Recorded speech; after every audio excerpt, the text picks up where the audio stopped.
Hi, this is Dr. Kimberley Linert, and you're listening to Incredible Life Creator Podcast. My guest today is Elena Agaragimova. Not very well said. Anyways, Elena is an entrepreneur, author, and education advocate focusing on talent development of the youth for the future world of work.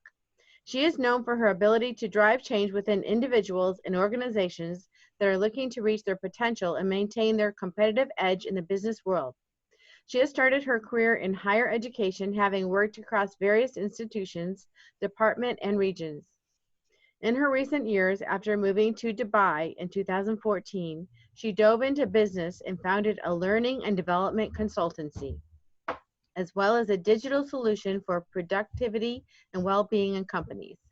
She is an engaging, skilled trainer and talent development specialist, credited with combining operations, education, and international expertise to design and deliver programs for diverse audiences.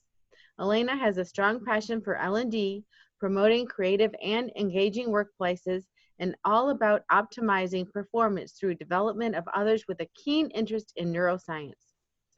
As a career and business coach, Elena has over 10 years of experience working with individuals across different generations, supporting them in achieving their professional and personal goals.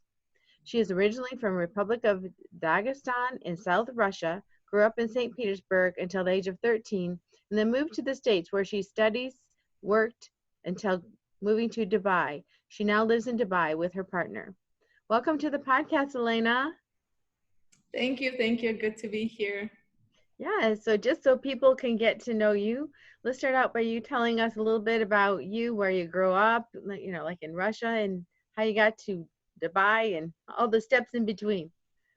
Sure. So yeah, I grew up in actually in Russia, and it was one of those very communities, very tight-knit communities, big family. And then at the age of 13, all of that was sort of uprooted, and I was taken to the US. I went to the US with my family. We relocated, and not that it's not enough to go through as a teenager. Like at the age of 13, there was a lot of changes. So then I had to sort of get used to the new way of living, new culture, new language.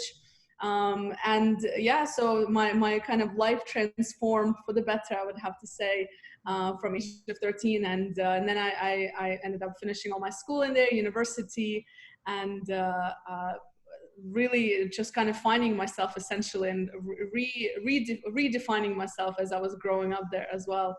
And then in recent years, in 2014, I actually made a move to Dubai. And now I'm currently here, yes.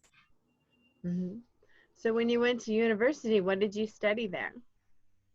Yeah, so interestingly enough, at first I didn't even apply for university. I was not a very good student, and being sort of coming from a family who really had no idea about the education system in the US, there was really nobody to advise me about what to study or how to go about it. And because I wasn't a great test taker, and I'm still not to this day, I was really afraid of taking tests. So I didn't even take the SATs, which is so essential, because generally I just felt like I was going to fail. And so, and I remember there was a really awkward situation in my, I think, sociology class in high school, and we were kind of going around the room in the senior year, and everybody was sharing stories about, where they're going to go to a university. And then the turn came my way, and I just kind of put my head down. I was so shy and embarrassed because I didn't even apply. So my sort of university studies started at a community college. And I spent a couple of years there kind of bouncing from major to major until I finally made a move to a 4-year institution. It took me about 6 years to graduate from my bachelor's, in fact, and I changed major 5 times. Because I had no idea sort of where I could find myself essentially, in what career. And I remember that at the age of 19, my career counselor at the university, he asked me, he's like, well, what do you want to do like for your career? And I said, I'm 19. Like I don't even know what I'm having for dinner tonight. You want me to figure out my whole industry and passion now that I'm going to pursue? So it just didn't make sense to me. And he said, well, what do you like to do? And I said, listen, I like to I enjoy talking with people. I would like to travel, and I want to learn about different cultures and add some sort of value to people. And, he kind of looked at me and not wanting to discourage me, but we both knew that there's no major that does that. So I settled on international relations, which was as close as you could get, meaning that I did not need to be behind a desk, because for me, it was the worst thing that could happen. So I cannot be a 9 to 5 behind the desk. And so I settled on international relations after sort of dipping my toes in graphic design, because that was the cool, trendy thing back then. And then trying finance and accounting, because people always said, you're going to have money there. You're always going to have a job in finance. And so I've kind of stopped on international relations, and I really genuinely enjoyed it very much. Still had no idea what I was going to be doing. I was kind of interviewing and interning here and there. But so I did that. It took me a while, but I finally did it. And then I couldn't find a job, in fact, like a job that would be a career. So I've worked since I was 15. I've always had a job, but I couldn't find a career within my space. So I ended up jumping to a master's degree, which I feel so many people do. And this is where I started with higher education leadership. Okay, so then you went into education after struggling so much with education. Absolutely. I felt like it needed me. Education needed me. Yes. Oh, yes. So I would think that would change your perspective when you're actually working with students as far as helping them find their path. Did you have times when people were coming to you and saying, hey, I'm in the same place you were as far as trying to figure out where I'm at, and what is your advice to them? Sure. Yeah. So when I've kind of dove into higher education, I had the pleasure of working at so many different departments, from business schools to developing mentorship programs to international orientation to traveling the world doing international recruitment. So I've done this in 11 different countries. And what I know is that, at the age of 18, 19, we cannot possibly expect students, unless you really have some talent that you've sort of had since you were a kid and you really know what you're doing, but majority are not sure. And although I wasn't in career advising at that stage, naturally I would have these conversations. And because of my experience, because I've changed so many jobs, because I've changed so many majors, and because I didn't have that sort of guidance that I really needed, I was able to sort of answer their questions. So that's kind of how then I grew into the career development part, and which I'm sort of still with.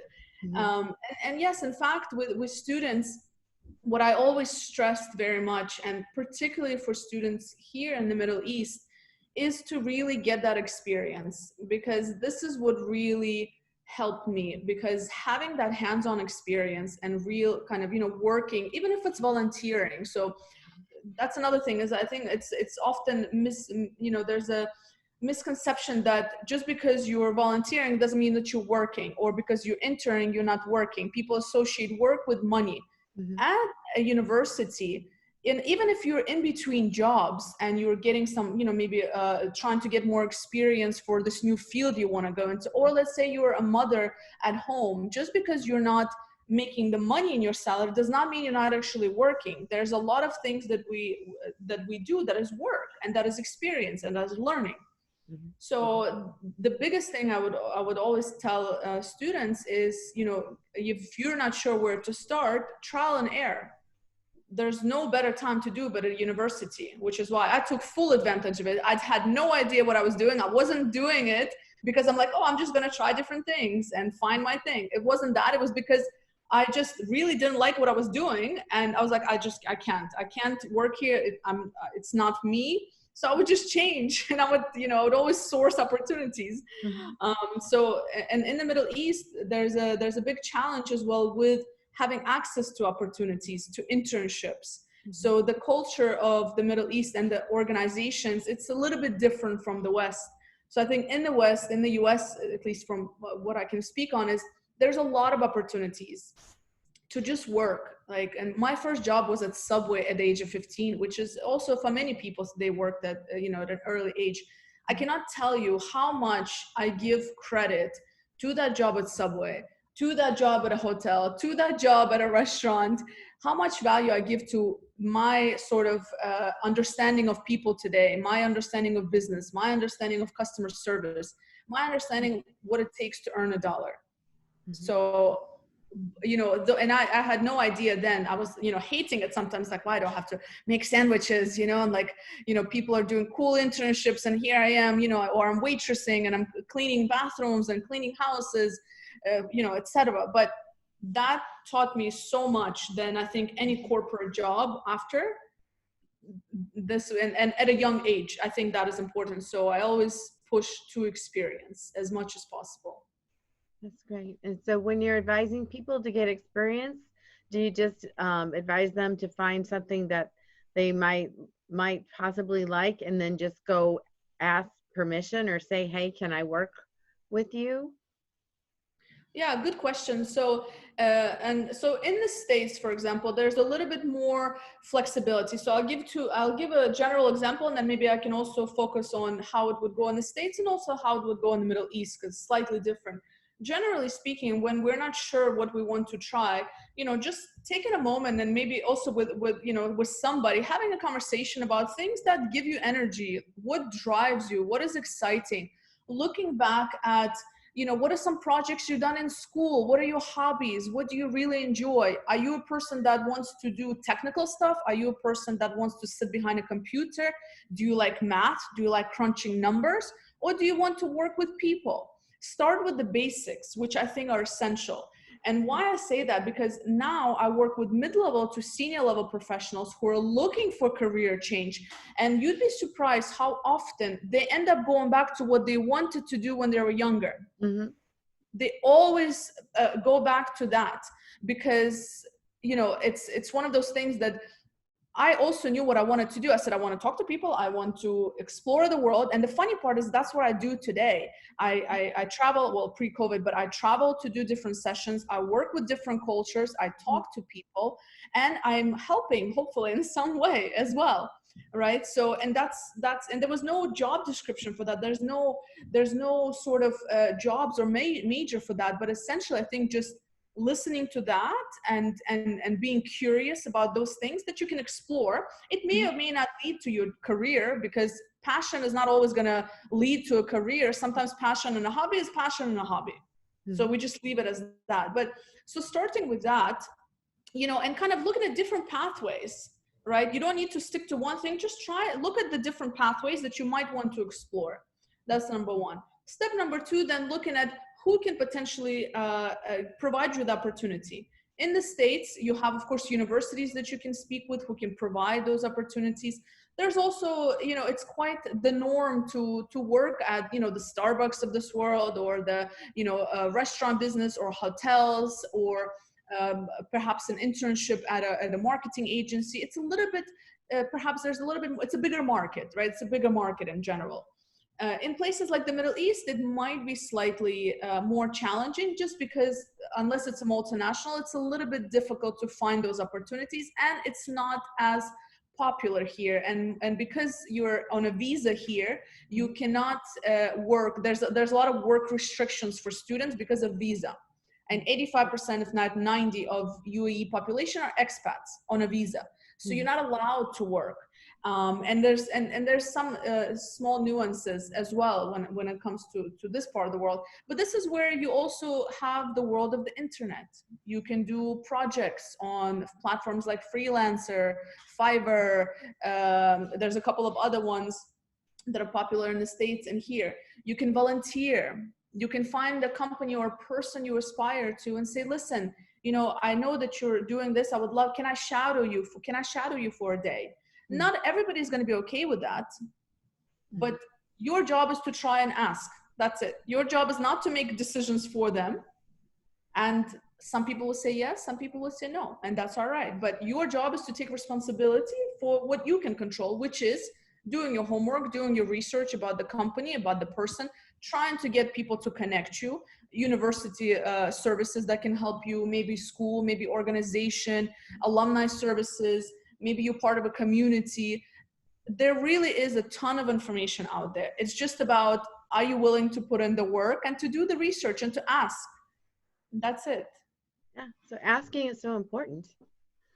Absolutely. And I resonated with what you said about, as far as career. So growing up, one of the things I wanted to do was be an artist, but most parents are going to discourage their children from being an artist because they think, where's the money?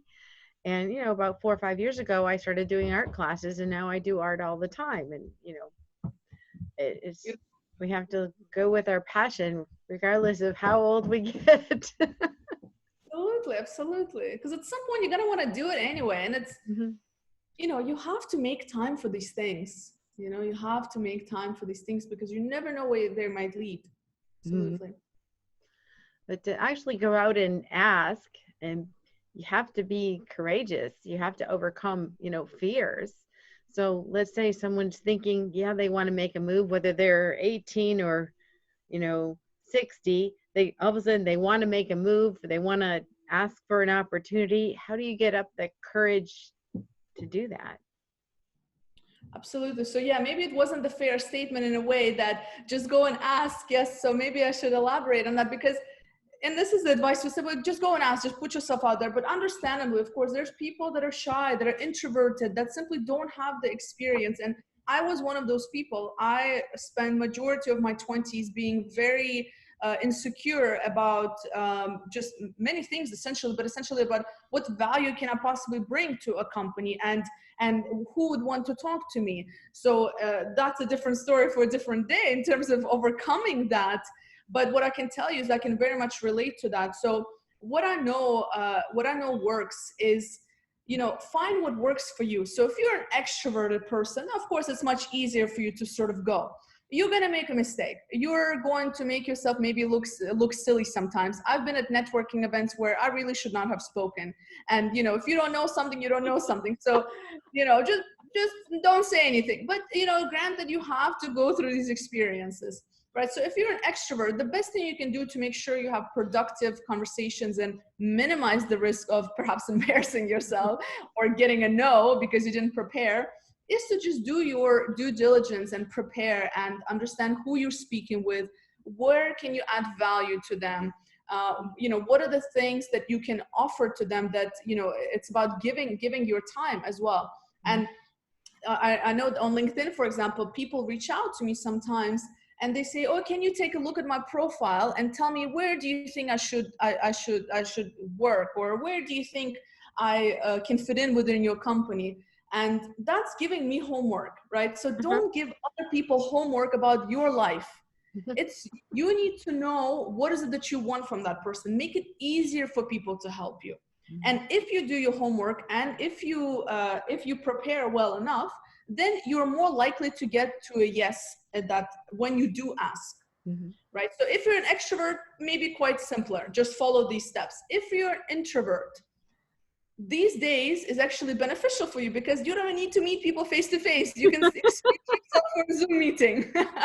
So take advantage of the fact that now you can just meet people on Zoom, and maybe that's, they're not going to see your hands shaking. They're not going to see you getting nervous. They're not going to feel you as much. So no, but all jokes aside, but it's true, we get nervous, and maybe having that conversation over Zoom or an email, maybe that's a starting point, right? So, it's much easier to ask via Zoom or email perhaps, or just connect with people in the digital world if you're an introvert.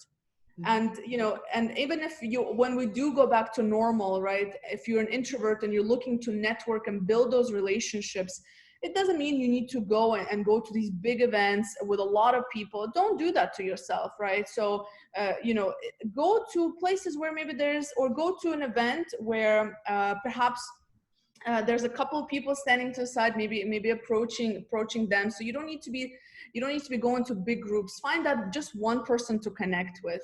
And it's essentially just about understanding what is stopping you. So is it that you feel that, I think uncovering the beliefs that you have about, are you like, what's stopping you from having that conversation? Do you feel you don't know what to ask? Then perhaps doing that homework. Do you feel that you don't have value to add? Then we need to address our limiting beliefs, right? It's something we believe about ourselves. So we need to understand that every single person has unique value to add.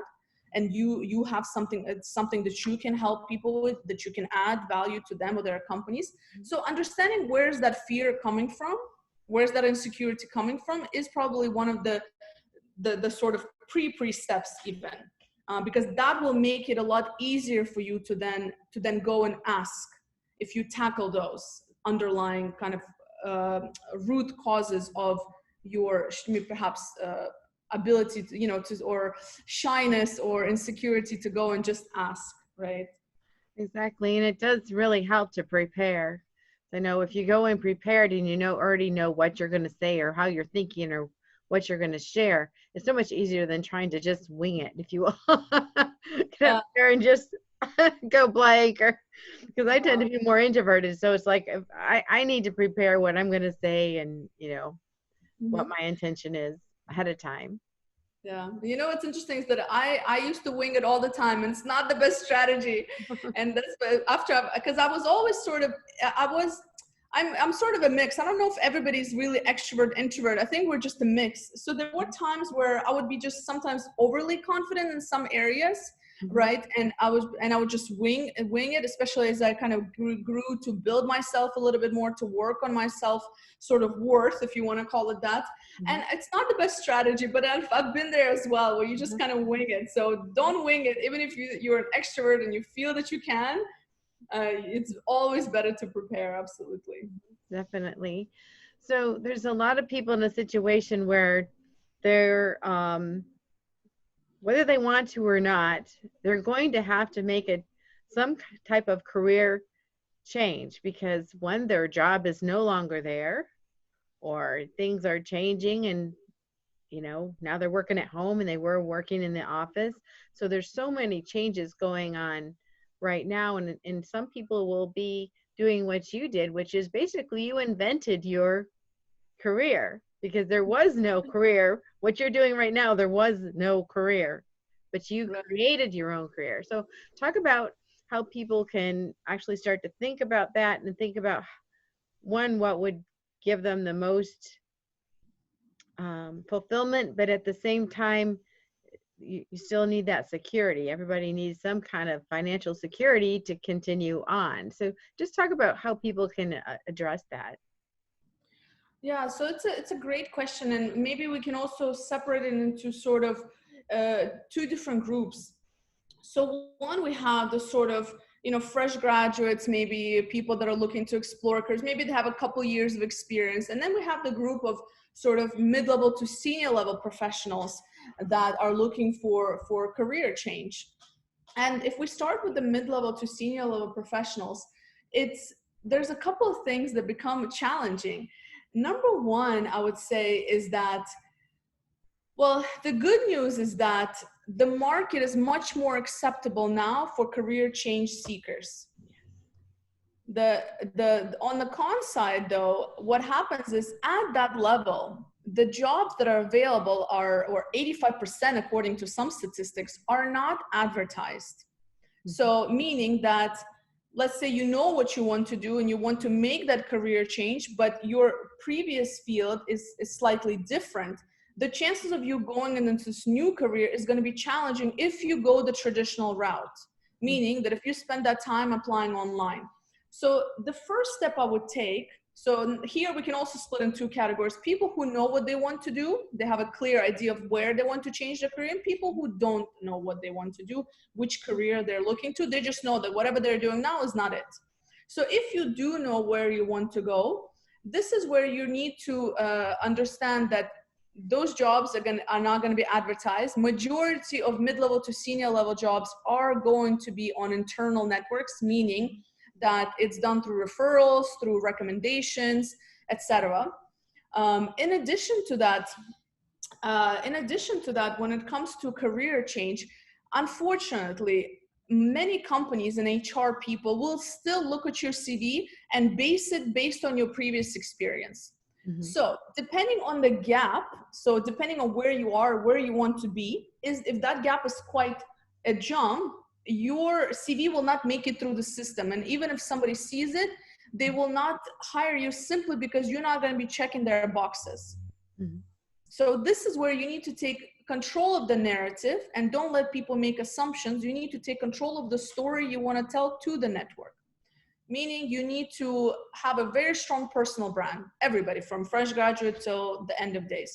Personal branding, meaning that does your network, so if you were to ask yourself today, if you are to, let's say, you choose your network, that people that know you, do they know exactly what value you have to add? Do they know that if they had something they, like, let's say if you could give them advice, which advice would they come to you for? Do they know how to introduce you, right? People on LinkedIn, are people connecting to you on the jobs that you might be interested in or within your industry? Or are people connecting and emailing you about things that you're not even involved in? So if your network cannot describe what you do, so especially your immediate network, right, your colleagues or maybe your friends, if they don't know how to introduce you, or if you test them and let them introduce you one time and they don't introduce you in the way you would introduce yourself, we have a misalignment.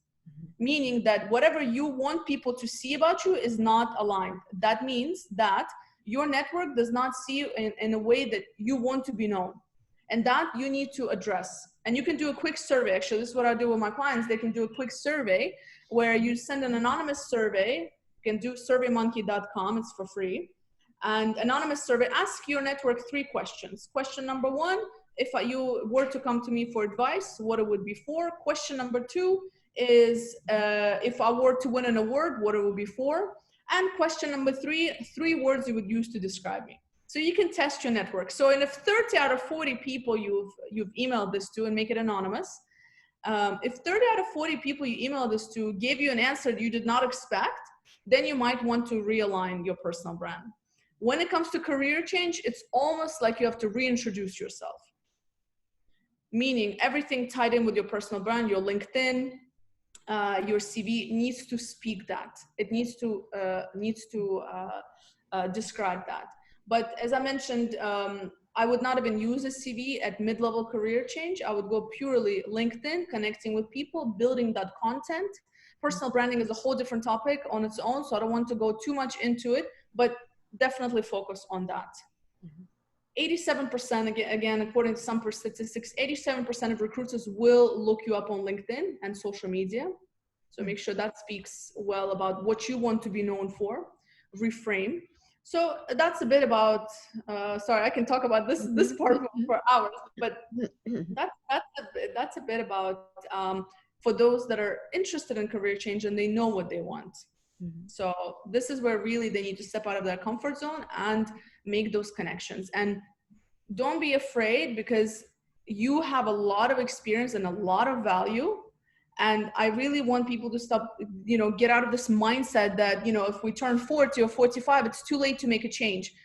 We live on an average lifespan of 80 years, right? Average, hopefully, right? There's so much time you can do 2-3 times a career change, right? And now we're moving towards gig economy. We've been moving, but now it's been accelerated. So your expertise that you built in the last 20 years, you might not even need to go to a different company. Maybe you can offer this as a consultant, right? So there's a lot of, and people are more open to career change seekers, again, in this day. And the final part here, I would say, is that we need to also shift away from being specialists. So unless you're like a doctor or, some kind of specific engineer, and that's sort of your drive, but being that T professional, I forget who mentioned, I forget the person who came up with this term, but it's a gentleman. They said that the T professionals, that it's no longer enough for us to be specialists, for majority of us. We need to now be generalist. We need to have a specialty area or 2, and then we need to know an array of other topics in order to survive in tomorrow's market. So I'll pause here before I continue if you want to. Yeah. So LinkedIn is definitely a great resource for people in that level. And then in the higher levels you talked about, you kind of have to be in that circle. How do people even get in that circle? Is it just from years of being in business and knowing people? Yeah, absolutely. I think we don't give value sometimes we forget to reflect on everything that we've done. So this is a simple activity I do with my clients as well. And I said, let's write down all of your achievements. Let's like write down everywhere that you worked, people you've interacted with, your colleagues, your clients, external people, your neighbors, anybody, right? So people you've interacted with. It's a small world. In places like Dubai, it's a village. But you'd be surprised how many people I meet in Dubai from the States that I've met at random networking events there. So it's in airports and airplanes, you'd be surprised. So personal brand, your reputation is everything for tomorrow. I think it's been, but I think it's becoming more and more important for the job of tomorrow or for business of tomorrow, anything. And first, reviewing your current network. The challenge is that most of the time, our next opportunity is not going to come from our immediate network. It's going to come from those sort of weak ties, they call them, right? From that little bit further away, because if you're already sort of in tune with your current network, so you might be aware of opportunities and people might already would have recommended you if there was something. Right. And the other network that we need to focus on, which we don't spend time focusing on, is our strategic network. So this is part of 3 networks. One is our personal network, which is the gym we go to, yoga, friends, family. Your operational network, which is your day-to-day, your work, your ex-colleagues, your clients. And strategic network is the one we neglect the most. That is the network of people that we want to know, industries we want to get into. The strategic network are your mentors, your sponsors, your coaches, people that can help you with your blind spots. We all have them. These are your people that can recommend you, and it's not easy to build that network, which is why people neglect it. Because to build that network, it means you need to step out of your comfort zone. It means you first, which is the first step, and I think the most challenging step, is to understand if you don't know what you want to do. We go back to square one, and to understand, again, to those different areas that you might want to explore, judging based on your previous achievements, experience, what drives you, what drains you.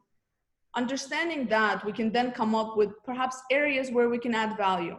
If we're still not sure, when we find those areas, start having conversations, meaning dropping somebody just a cold email if you don't know somebody. Preferably you want to be introduced, of course. And I'm sure that if you review your network, your LinkedIn, you can probably find places to start.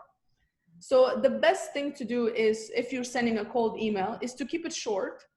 Sending a cold email and saying, listen, I see we have so many connections in common. It's great to connect. Or I see that you are working at company X. You know, I was just reading some news about it. I see you guys are doing exciting projects. You know, would love to hear how you came about your work.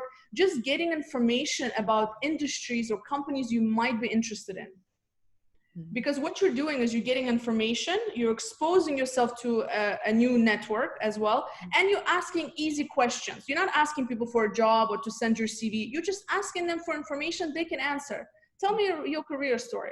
You know, not maybe in those words, but, you know, would love to hear. Or I read an article, I saw you posted an article. This is really great. Listen, I would love to have 10 minutes of your time. I want to ask you some follow-up questions. So, yeah. Building that network slowly, but it requires you stepping out of your comfort zone. And if you are, like so many of us, uncomfortable doing that, ask yourself, what is the worst that will happen if you email somebody and they don't respond? And 1/3 of people statistically will not respond. 1/3. So many people will not respond. That's why quantity matters in this case, and the quality of your emails, right? And you can trial and error in terms of which wording. The idea is to keep it short, to keep it simple, and to ask easy questions that they can answer. And the other thing is, what is it costing you? What is not reaching out, not making this change costing you? Yeah, that's a huge question. And there's so many things in our lives that when we don't act, we lose. We lose a lot. We really think about it. And it's interesting that you say that, because I was thinking the same thing about, even with the podcast, networking. So I've had business groups that I've been connected to for many years, but the way we met is I decided to try something different. I said, no, I really need to talk to some international people. Why? Because they have a different perspective, and a different perspective can give people ideas on, you know, like you're giving so many today, and how to just proceed and find your passion and find your next career.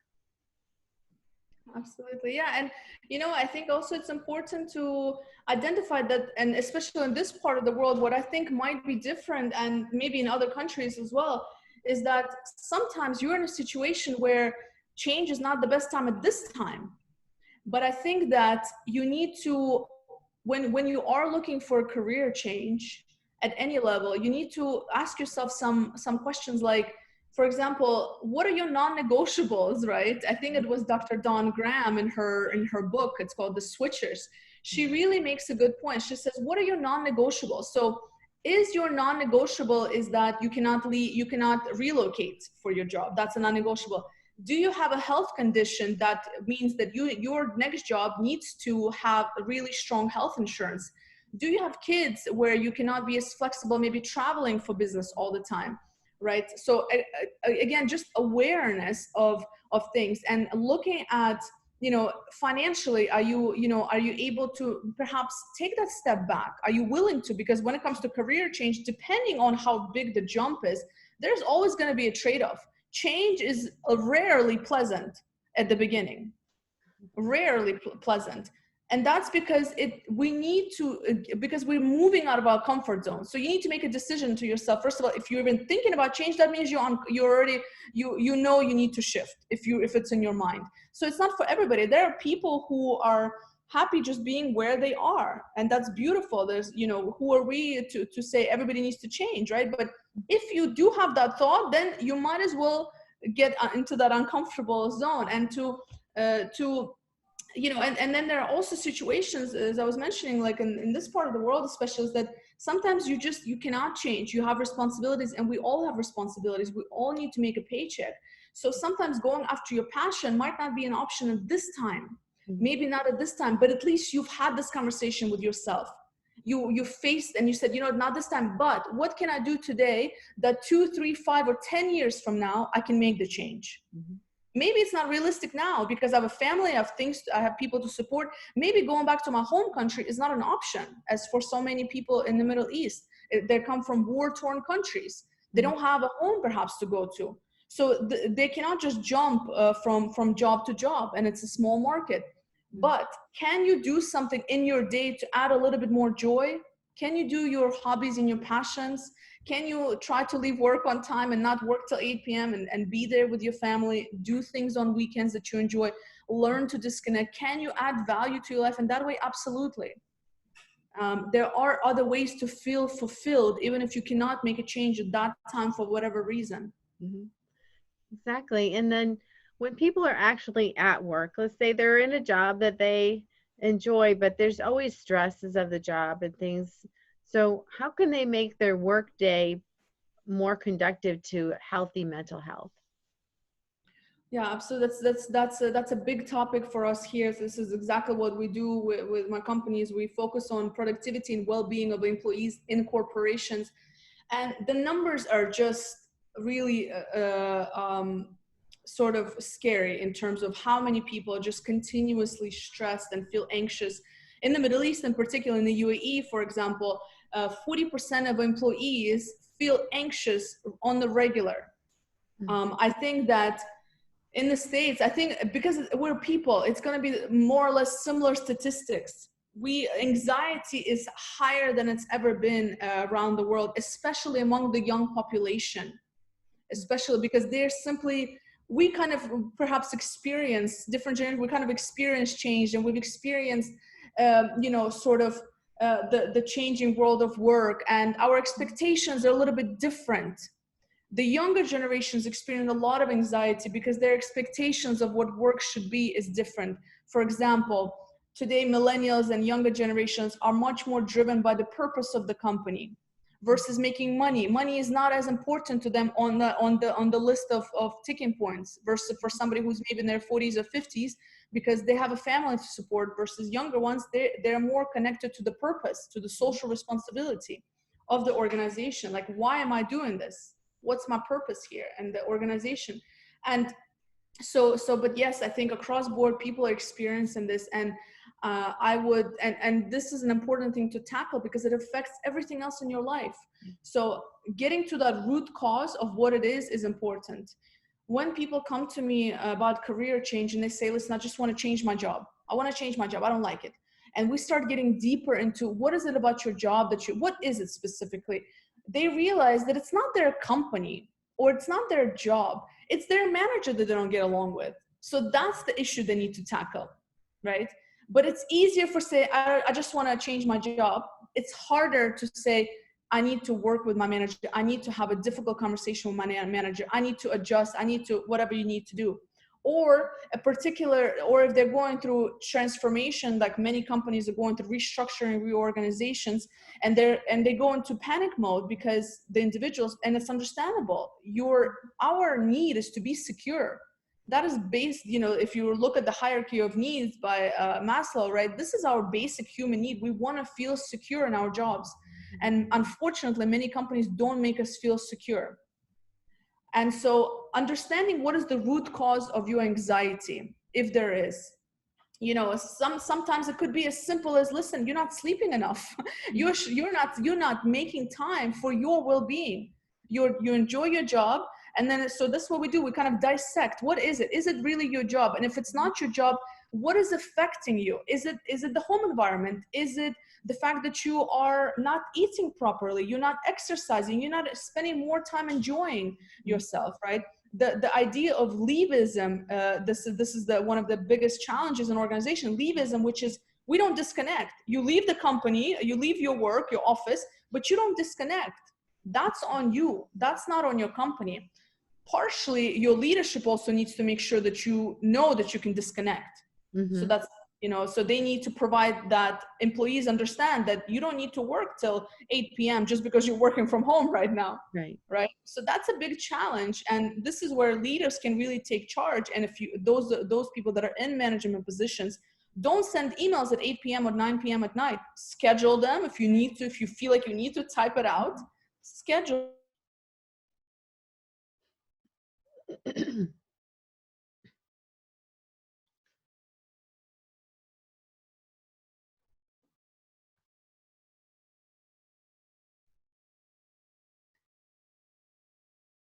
Challenges. And again, you need to reflect on sometimes it's your lifestyle. It could be as simple as that. Sometimes small changes in our sleep habits, things we do for enjoyment. And finally, if you do feel that it is in fact your job and it's not your lifestyle and you're doing everything right and it's and it's not your management, you just really need to change, then you go back to what we discussed and you start there. And it's simple. It sounds simple, but what happens is that we don't make time. We operate on such a subconscious level, automatic routine habits, that we don't make time, and it goes by like this. Wow. And so we need to have those reminders. Wow. So talk about what things you offer as far as your company and what you offer people and how they can find you. Sure. Yeah. So the company name is Bessern.co. It's BSSERN.co. So what we do is essentially we have change journeys that we do with companies and individuals. We work with them really on how do you thrive and perform at work, essentially. So we have an app that we offer to corporates where employees can actually learn. They can track their new habits depending on what they want to work on based on an AI assessment. So we use a lot of new technology and learnings from neuroscience and behavioral science and the whole habit creation to really make learning stick. Companies spend $395 billion on learning and development globally, and the ROI is almost non-existent. So we provide essentially a more affordable and accessible way to learn. We're disrupting the way people learn by using technology essentially and customizing it for their needs. And we have coaches that support them in the process, and it's completely online as well. So we do different change journeys, different programs, and we also run various free webinars every month. We just did one this morning actually on emotional intelligence. We're doing one on the science behind mindfulness. We have a great speaker from Singapore next week. So these sort of topics we really enjoy covering, and also bringing in those international voices. Mhm. And yeah, so our website is the best way to connect with us, or LinkedIn, and you can see all the things that we're doing. Mhm. Beautiful. Well, thank you so much. And thank you so much for being on the podcast today. I Yeah, thank so you for having appreciate, me. yeah, all your wisdom. So what for you gives you the most joy, happiness, fulfillment? Oh, that's a big question. That's a big question. So I would have to say, just, doing what I enjoy. Definitely, I think I got lucky, to be honest, because it was a hobby that turned into a career and then a business. So I got lucky there. But I do think that it does happen to many people. I think that there are many hobbies that can turn into careers and businesses. Not all, but many. I think it's just about having that curiosity and courage to trying to see where you can fit in the world, and all the things that you have a value to bring. Like, what is that thing? So I think finding that for myself after 17 plus jobs, after all the ups and downs of life so far, I think that brings a lot of joy, because I'm genuinely a person who wakes up excited every day because I love what I do. And it sounds cliche, and you would have asked me this a few years ago, I would have been like, this is a ridiculous concept, but I do believe that people can achieve it. Mhm. And of course, family without the environment, my network, my support network, from family to friends to colleagues to people like yourself as well that do amazing things, and just to see that there's other people that are also doing things that they're really excited about, that makes me excited, because I'm like, yes, you can do it. You Mhm. can do something you enjoy. It's such an important part of everything. And money always comes when as long as you stick to it, it finds you. So I think that's another thing, is that people have this misconception that your passions cannot bring you money, and it can. It's just about you figuring out how to package yourself in a way that you can monetize, because it's important. You need to live, and develop. So Beautiful. And one last question before we get off. What is your best advice to listeners to create the most incredible, amazing life for themselves? make time to ask yourself the difficult questions, which is, what do you want? What do you really want? Not what the community wants, not what your friends want, what your spouses want. What do you really want? And make an action plan to actually get there. Great. Thank you so much. And Thank we'll you. talk to you again soon.